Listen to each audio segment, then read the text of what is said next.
নমস্কার সকলকে। আমি অর্ণিশা। আজকে আমি তোমাদের সামনে একটি রেসিপি শেয়ার করব, যেটি আমরা প্রায়শই রেস্টুরেন্টে বা বিয়েবাড়িতে খেয়ে থাকি। সেটি হলো বাটার নান, যেটি আমি আজকে খুব অল্প সময়ের মধ্যে এবং সহজ পদ্ধতিতে কিভাবে করে সেটাই আমি দেখাবো। যদিও ইউটিউবে অনেক রকমের ভিডিও আছে, কিন্তু এই ভিডিওটা আমি আমার নিজের মতো করে করেছি। তো শুরু করা যাক। প্রথমেই একটি বাটিতে আমি দুধ ঢেলে নেব।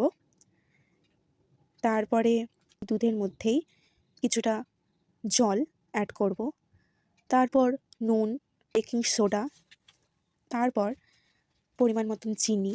এখানে আমি চিনিটা 3 টেবিল স্পুন নিয়েছি।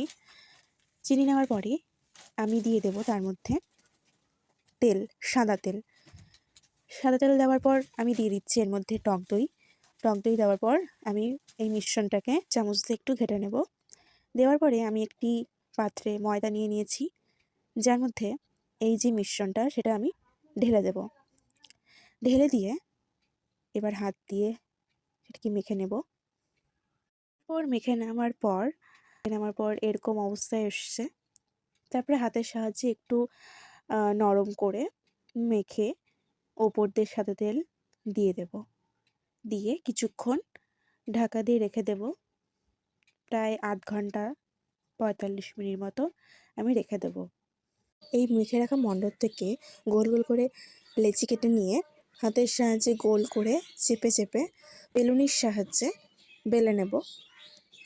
আমরা এটিকে রুটির মতো গোল করব না, হালকা একটু গোল করে তারপর ওপর নিচ করে লম্বা করে নেব, যাতে একটু লম্বা হয়। ঠিক আছে?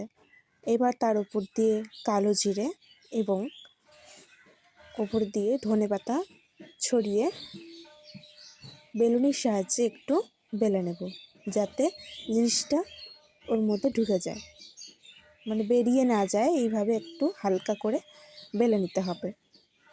এবার চাটুতে একটু জল দিয়ে তার উপরে বেলে রাখা যেই নানটি সেটি আমরা দিয়ে উপর দিয়ে ঢাকনা দিয়ে দেব। কিছুক্ষণ রেখে ঢাকনাটি খুলে দেখবেন এটি ফুলে গেছে, সাইড দিয়ে হালকা হালকা ফুলে যাবে।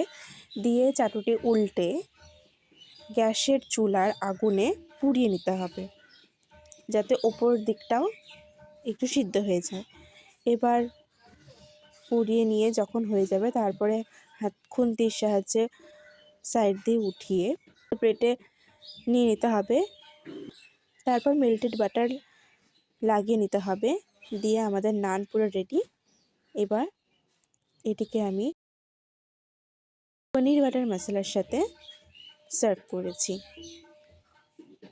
তো এই ছিল আমার রেসিপি। আপনাদের কেমন লেগেছে আমাকে প্লিজ জানাবেন। তো এই ছিল আজকের আমার রেসিপি। যদি এই রেসিপিটি এবং ভিডিওটি ভালো লেগে থাকে, তাহলে ভিডিওটিকে একটি লাইক এবং কমেন্ট করে ভিডিওটি শেয়ার করে দেবেন। ভালো থাকবেন, সুস্থ থাকবেন।